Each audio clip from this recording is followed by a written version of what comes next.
Olá, irmãos e amigos, sejam todos bem-vindos ao nosso culto. Espero que você esteja bem. Peço que você abra sua Bíblia no livro de Esther. Nós daremos então continuidade no estudo do livro Esther, capítulo 9. Hoje nós faremos a leitura de Esther, capítulo 9. Faremos a leitura do verso 17 e alguns outros versos. Então eu peço que você abra sua Bíblia neste texto. Nós estamos orando por vocês, bem, por aqueles que tiveram perdas essa semana.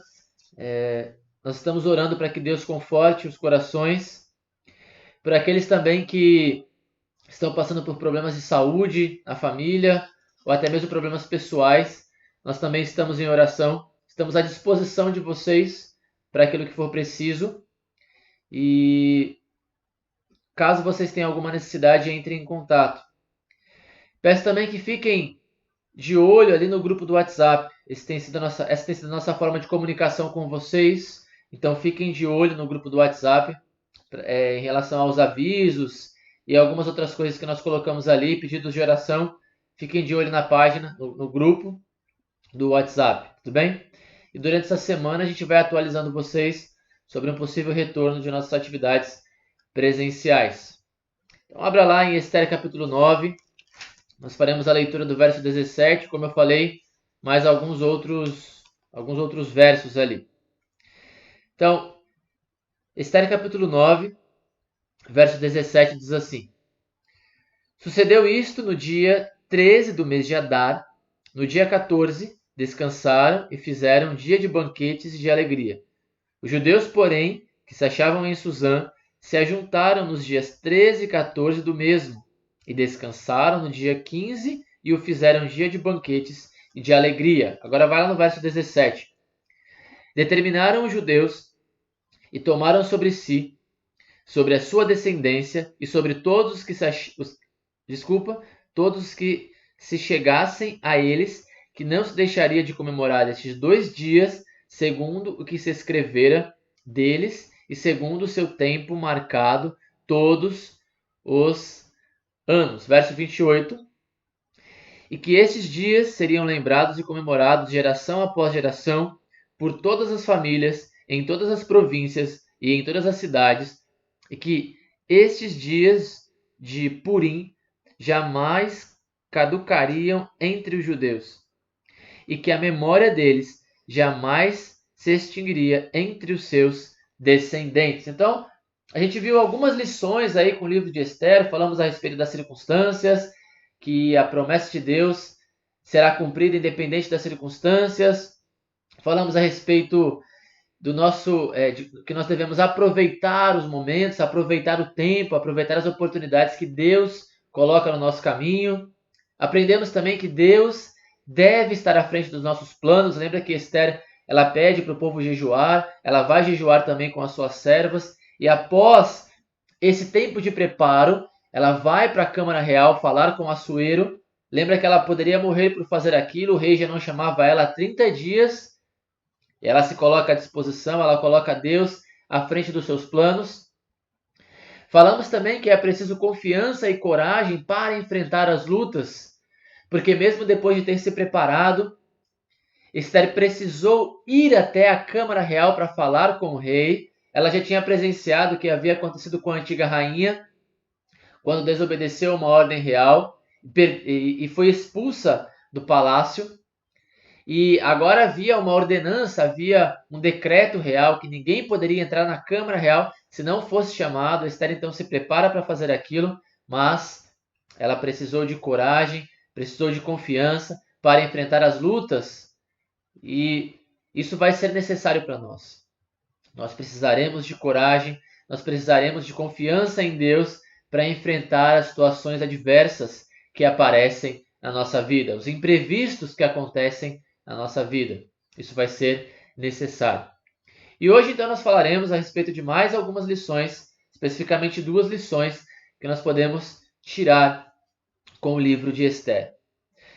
Então a gente fez a leitura do capítulo 9, nós voltaremos para esse texto aqui em momento oportuno, mas agora volta lá para o capítulo 8. Capítulo 8, verso 15. E veja o que diz o texto. Então Mordecai saiu da presença do rei com veste real azul celeste e branco, como também com grande coroa de ouro e manto de linho fino e púrpura, e a cidade de Suzã exultou e se alegrou. Verso 17.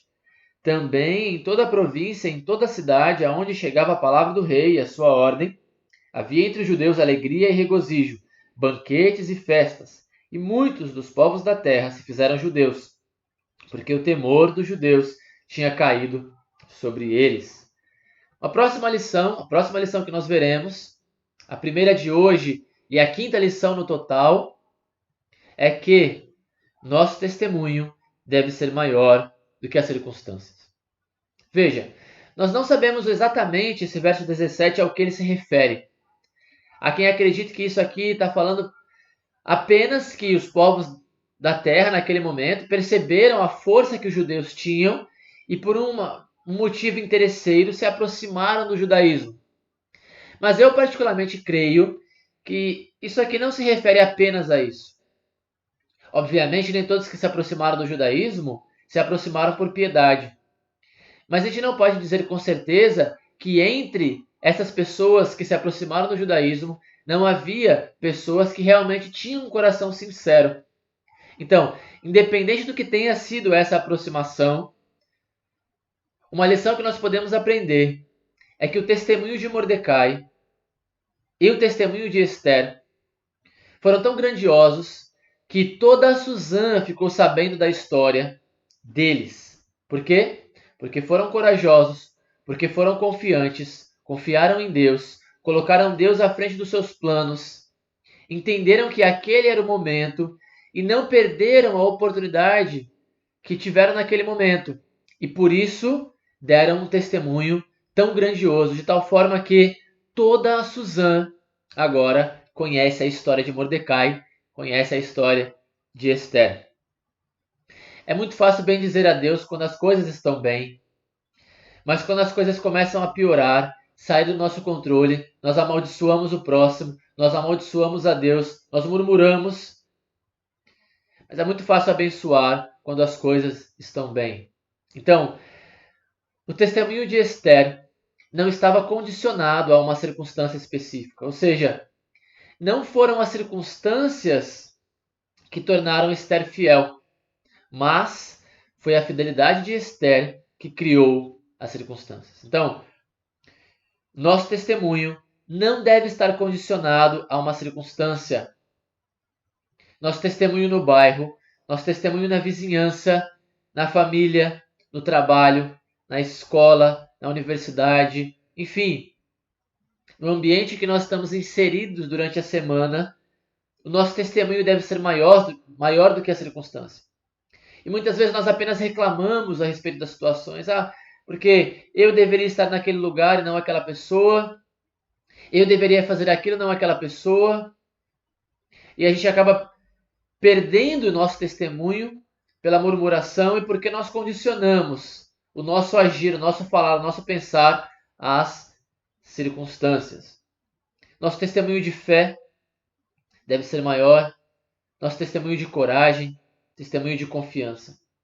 E se nós queremos mudar o mundo, nós precisamos começar mudando o nosso próprio mundo, mudando a nossa própria família.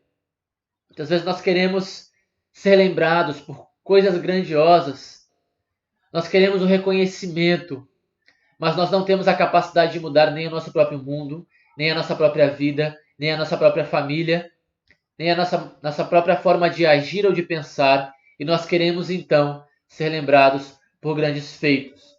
Mas nós precisamos dar um bom testemunho, independente das circunstâncias, independente das situações. Quando alguém diz assim, eu não me importo com o que os outros pensam, cuidado com essa frase. Né? Essa frase pode se tornar um tipo de isolacionismo mascarado. Quando você quer dar a entender que você vive eu vivo por mim mesmo, eu não me preocupo com o que os outros estão pensando. E obviamente nós não devemos viver pelo que os outros pensam, mas nós precisamos sim, em um certo sentido, em um certo ponto, em um certo nível, a gente precisa sim se importar com o que os outros pensam. Por quê? Porque isso se refere ao nosso testemunho. E quando alguém diz, olha, pastor, a gente devia dar tarefas para que as pessoas exerçam tarefas na igreja e assim fiquem presas à igreja e participem das programações. E eu particularmente não concordo com isso, porque o que nos deve prender na igreja não é uma atividade específica, mas sim porque nós nos importamos com a igreja, nós nos importamos em servir a Deus, em oferecer o nosso serviço, e não apenas uma atividade. Porque depois que aquela atividade cessa, aquela pessoa acaba saindo da igreja. Porque o que prende a ela, o que prendia ela na igreja, não era o seu amor a Deus ou a sua responsabilidade, mas apenas um ministério ou uma tarefa. Então, o nosso testemunho deve ser maior do que as circunstâncias. E o testemunho de Esther foi maior do que qualquer circunstância. Uma outra lição que nós podemos aprender, e aí sim você pode ir lá para o capítulo 9, verso 16, 17. Nós fizemos a leitura ali, fizemos a leitura do verso 27 também. Por que isso? Porque depois de toda aquela história, de toda aquela situação, foi estabelecida o que ficou conhecido como a festa do Purim. Festa do Purim, que até hoje os judeus celebram. Onde eles fazem uma leitura pública do livro de Esther, geralmente na sinagoga. O livro de Esther é lido à noite, também no outro dia. Eles também mandam presentes para amigos, fazem caridade, comem uma refeição festiva, dão um testemunho público. Então, foi estabelecida a festa do Purim naquele contexto, festa que até hoje é celebrada. E uma lição que nós podemos aprender com isso é que a nossa história deve deixar marcas. Então, primeira lição, nosso testemunho deve ser maior do que as circunstâncias, porque nem sempre as circunstâncias serão boas. Nós teremos perdas, nós teremos tempos de sofrimento, de dor, mas também teremos tempos de refrigério, tempos em que nós seremos abençoados. Em uma guerra, em uma caminhada, todas essas situações elas aparecem. E o nosso testemunho não deve ser condicionado a uma circunstância específica. O nosso testemunho deve ser maior, independente da situação que nós passamos, que nós enfrentamos. E também nossa história deve deixar marcas. Todos nós deixamos marcas. Marcas grandes, por exemplo, na cidade, na igreja, ou marcas pequenas, na família, por exemplo. Todos nós influenciamos, todos nós deixamos marcas. Seja marcas positivas ou marcas negativas, mas todos nós deixamos marcas. E nossa história deve deixar marcas positivas, assim como a história de Esther, assim como a história de Mordecai. Nossa história também deve deixar marcas. Pais que querem filhos obedientes, mas desobedecem autoridades. Pais que querem filhos na igreja, mas que na mesa de jantar falam mal da liderança, falam mal dos diáconos, falam mal dos pastores, falam mal dos irmãos e querem a fidelidade dos seus filhos. Estão deixando marcas negativas na família, mas querem que Deus abençoe a sua própria família. Todos nós deixamos marcas e talvez você esteja deixando marcas negativas. Todos nós deixaremos marcas no trabalho, deixaremos marcas na vizinhança, marcas no bairro. E a pergunta é: quais são as marcas que você tem deixado? Nós precisamos evangelizar pessoas, nós precisamos discipular pessoas. Mas para isso nós precisamos estar preparados. E alguém pergunta: pastor, eu estou conversando com um ateu, como é que eu faço? Como é que eu faço para evangelizar? Eu não sei evangelizar, eu não sei conversar, eu não sei falar do evangelho para alguém. E isso é muito triste. E talvez se você não saiba como evangelizar alguém, você precise repensar o seu cristianismo. Porque como você pode ter sido salvo se você não sabe evangelizar alguém? Se você não sabe falar do seu próprio testemunho de conversão? Se você não conhece um texto bíblico que fale sobre salvação? Você precisa repensar o seu cristianismo. Se você nunca discipulou uma pessoa, nunca evangelizou uma pessoa, E você diz, pastor, eu estou tendo a oportunidade de falar com um ateu, mas eu não sei o que falar. Talvez você nem possa dizer nada. Talvez você tenha que ficar quieto e deixar para outra pessoa fazer. Porque se você não se preparou para isso, você não vai conseguir fazer. Alguém diz, eu quero correr a maratona. Eu quero na semana que vem correr a maratona. E de repente aquela pessoa não se preparou para aquilo. Ela inicia então a prova. Em 10 minutos de prova ela percebe que aquilo foi um erro. Ela está passando mal, ela está com dor de cabeça, ela não aguenta mais correr porque ela não estava preparada para aquilo. Ela não estava condicionada para aquilo. Atletas que correm uma maratona se preparam, às vezes 1, 2 anos de antecedência, todos os dias treinando. Então, se você não está preparado para conversar com alguém, talvez seja melhor você ficar quieto, porque você vai a mais perder essa pessoa. Muitas pessoas, muitos cristãos que tomam invertidas quando estão conversando com um ateu, com alguém, porque não sabem defender a sua fé, não têm conhecimento bíblico, não estão preparados, querem que as coisas aconteçam, querem que a sua igreja cresça, querem que a sua igreja prospere, que a sua família prospere, mas não leem a sua Bíblia, não se preparam e agora estão diante de uma situação em que vão precisar evangelizar alguém e não sabem como fazer. É uma verdadeira vergonha. E você está deixando marcas negativas. Ah, pastor, como é que eu faço para conversar? Bom, se você não se preparou, não fale nada, fique quieto. Você vai perder essa pessoa. Filhos que querem o benefício dos pais, mas vivem em rebelião, deixando marcas negativas na família. Tenho falado isso com os jovens. Para mim, pouco importa o seu testemunho na igreja, porque é muito fácil dar um testemunho na igreja. É muito fácil no final de semana apresentar o seu cristianismo, fazer um número especial, fazer uma leitura. Mas a pergunta é o que a sua família pensa de você, o que os seus pais pensam de você. Isso sim é quem você é de verdade. Quais são as marcas que você tem deixado na sua família? Quais são as marcas que você tem deixado na sua igreja, na vida dos jovens, dos adolescentes, das crianças? Você está mais preocupado com que a sua vontade seja feita ou com que a sua igreja realmente prospere, que a sua igreja cresça, amadureça? Ah, pastor, essa não era bem o que eu queria, mas é um benefício para a igreja. A igreja vai crescer em qualidade, em quantidade com isso. Então, abra mão da sua própria vontade. Nós precisamos nos preocupar mais em fazer discípulos do que com a nossa própria vontade. Então, todos nós deixamos marcas positivas ou marcas negativas. A pergunta é quais marcas você tem deixado.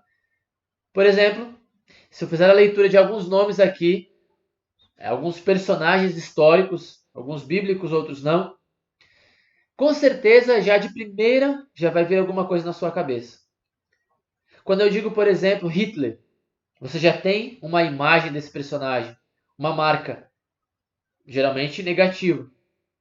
Quando eu digo Martinho Lutero, temos uma marca que esse personagem deixou e a gente já pensa nessa marca.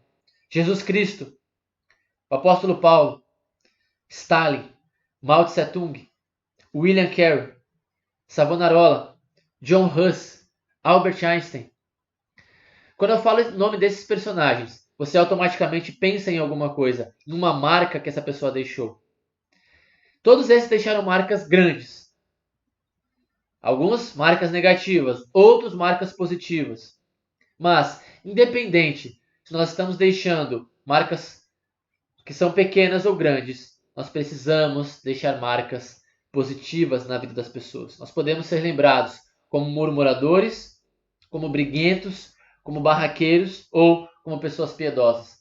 Tem muitas pessoas que se orgulham porque dizem, olha, eu fui naquele lugar, eu arrumei confusão e, olha, eu fiz ali um barraco, eu não levei aquele desaforo. E se orgulham daquilo, porque contam aquilo, fizeram o maior escândalo, o maior barraco naquele local. A pessoa se diz cristã e se orgulha daquilo e conta aquilo. Eu te digo, olha, você não fez nada demais. Você só mostrou a sua incapacidade de resolver um conflito. Você só mostrou como você é um péssimo testemunho. Como você Não é nada parecido com Jesus Cristo. Foi idiotice. Você só demonstrou isso. Não fez nada demais. Porque qualquer um pode fazer isso. Não é preciso coragem para fazer isso. Porque qualquer um que perde o controle faz isso. É preciso coragem para agir diferente. É preciso coragem para engolir sapo. É preciso coragem para, diante de uma situação adversa, agir de forma contrária. Isso sim é preciso coragem. Mas agir de qualquer jeito, perder o controle, arrumar uma confusão, uma briga, isso qualquer um faz, não é só você. Irmãos que reclamam, mas nunca iniciam projetos. Nunca iniciam projetos. Nunca se envolvem com os projetos que já existem. Mas reclamam da igreja, reclamam que a igreja poderia fazer isso, fazer aquilo, fazer essa ou aquela atividade, mas nunca iniciam um projeto. E a gente quer receber críticas, isso é bom. Mas nós precisamos também que cada um se envolva, que os membros também se envolvam com os projetos, e participem e contribuam e ajudem. E Esther quis imortalizar aquele momento. Os judeus quiseram imortalizar aquele momento. Quiseram erigir um altar, deixar uma marca na história do seu povo, na história de Suzã, na história dos judeus. E por isso instituir uma festa de Purim. Da mesma forma que Jesus Cristo imortalizou algumas coisas. A ceia, por exemplo, foi imortalizada. Os judeus já conheciam o ritual do que eles chamavam de Kiddush, que era o ritual de celebrar alianças por meio do pão e vinho. Eles já conheciam aquela prática, mas Cristo ressignificou aquela prática e disse: olha, toda vez que vocês celebrarem este ritual, vocês vão lembrar de mim. O que vocês usam para celebrar uma aliança, na verdade, se refere à nova aliança no meu sangue. Cristo deixou uma marca. Ele imortalizou aquele momento. E a pergunta é: quais marcas você tem deixado no trabalho, na igreja, no bairro, na família? Então, ao invés de reclamar, de apenas reclamar da situação que você está, pense que talvez Deus tenha colocado você nesta situação para um momento específico, para um testemunho, para dar um testemunho, né? Para que você tenha a oportunidade de dar um testemunho, para que você tenha a oportunidade de falar sobre o nome dele, de crescer, de amadurecer. E foi isso que Esther recebeu de Mordecai como palavra. Né? Vai lá no capítulo 4, volta lá para o capítulo 4, no verso 14, olha que Esther, ou melhor, olha que Mordecai disse para Esther: por quê? Se de todo te calares agora, de outra parte se levantará para os judeus socorro e livramento, mas tu e a casa de teu pai perecereis. E quem sabe se para conjuntura como esta é que foste elevada a rainha? Ou, depende da sua versão, né? Quem sabe se para tempo como este é que você não foi elevada ou colocada como rainha? Então, quem sabe se para momento como este você não está nesta situação? E lembra, a circunstância de Esther não era melhor. Você pensa, mas Esther estava numa situação boa, numa circunstância boa. Muito pelo contrário. Esther era uma jovem órfã, fora do seu território, em um mundo em que havia protagonismo masculino, em que as mulheres não tinham voz, não tinham espaço. Uma jovem sem identidade. E Deus vai usar a vida dela, aquela circunstância adversa, aquela circunstância ruim, para salvar o seu povo e para imortalizar aquele momento com a festa do Purim. Quais marcas você tem deixado? Faço essa pergunta para você. Você tem se preparado para deixar marcas no mundo? Você tem se preparado para evangelizar? Você tem se preparado para discipular? Quanto tempo faz que você não evangeliza alguém? Quanto tempo faz que você não faz alguma coisa na igreja, não se envolve com alguma coisa na igreja, que você não está discipulando alguém, conversando com alguém, ensinando ou treinando alguém? Você está fazendo isso? Quais marcas você tem deixado? Como tem sido o seu testemunho na sua casa, na sua família, como filho, como pai, como irmão? Quais marcas você tem deixado? Ah, pastor, tive a oportunidade hoje de evangelizar alguém, mas eu não sei como evangelizar. Então você é uma vergonha. Você precisa começar a se preparar. Precisa começar a se preparar. O que eu falo para essa pessoa? Não sei o que falar, então não fale nada. Porque se você não sabe como expor ou como apresentar a sua fé, você vai espantar essa pessoa. Ou você vai tomar aquela invertida. Você vai falar alguma coisa, vai ser rebatido e não vai saber como responder. Porque a preparação para evangelizar alguém não começa de um dia e termina no outro. É uma preparação que demanda tempo, leitura da sua Bíblia, devoção, envolvimento com a igreja, participação, conhecimento. Como eu falei, aquela pessoa, vou correr uma maratona. Quando vai ser? Vai ser na semana que vem. Você não vai ter tempo de se preparar para ela. Você vai precisar de pelo menos 1 ano de preparo para correr uma maratona. Então, como tem sido o seu testemunho? E quais marcas você tem deixado? Se você percebe e diz, olha, pastor, com tudo isso que nós conversamos durante esses dias, essas mensagens, eu percebo que eu não tenho dado um bom testemunho. Eu não tenho feito grandes coisas. Eu não tenho me envolvido. Eu não tenho evangelizado. Na família eu sou um fracasso. Eu não participo. Eu não faço. Meus pais se envergonham de mim. Eu não consigo respeito. E você diz, olha, eu gostaria de mudar isso. Ainda há tempo. Ainda há tempo. Deus sempre estende a sua mão para nós e nos traz de volta quando nós buscamos ao Senhor. Mas você precisa tomar decisões. E eu espero que essa decisão seja hoje. Que hoje você se coloque à disposição de Deus e diga, olha, eu preciso mudar. Eu preciso de uma nova vida. Eu preciso iniciar novos projetos. Eu preciso mudar na família, na igreja, no bairro, no trabalho. Porque tudo que eu tenho feito é arrumar confusão, é criar desavenças. Tudo que eu quero é que a minha vontade seja feita.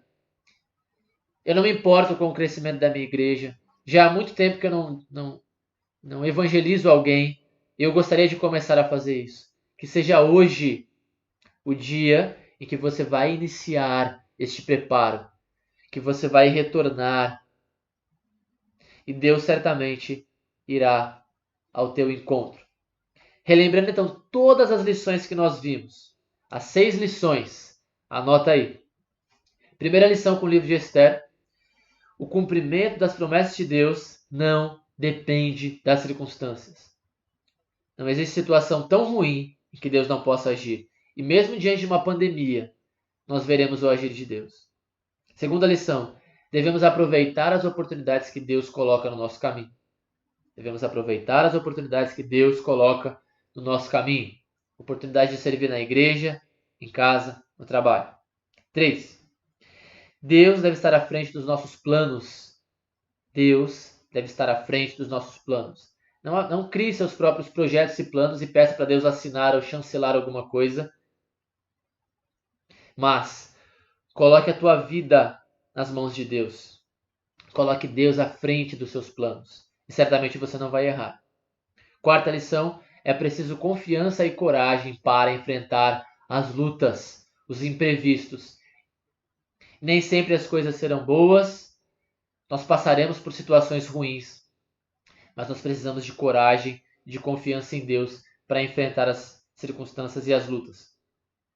Quinta lição, é a que nós vimos hoje, nosso testemunho deve ser maior que as circunstâncias. Nosso testemunho deve ser maior que as circunstâncias. E a sexta e última lição, nossa história deve deixar marcas. E eu espero que a sua história esteja deixando marcas positivas na vida da tua família, na vida da tua igreja, na vida dos seus irmãos. E se você diz, não, essa não é a minha realidade, então mude. Mas comece hoje. Mude a sua vida hoje. Busque transformação. Busque a presença de Deus. E certamente Ele irá ao teu encontro. Deus, agradecemos ao Senhor pelo privilégio que nós temos de servir. E pedimos que estas lições que aprendemos no livro de Esther sejam preciosas e transformem o nosso viver, o nosso agir, o nosso falar. Agradecemos e oramos em nome de Jesus. Amém. Irmãos, então, muito obrigado. Mantenha ali contato com o grupo no WhatsApp. A gente vai atualizando vocês sobre as situações aí no decorrer da semana e um possível retorno das nossas atividades. Então, até mais. Fiquem todos com Deus. Uma ótima noite.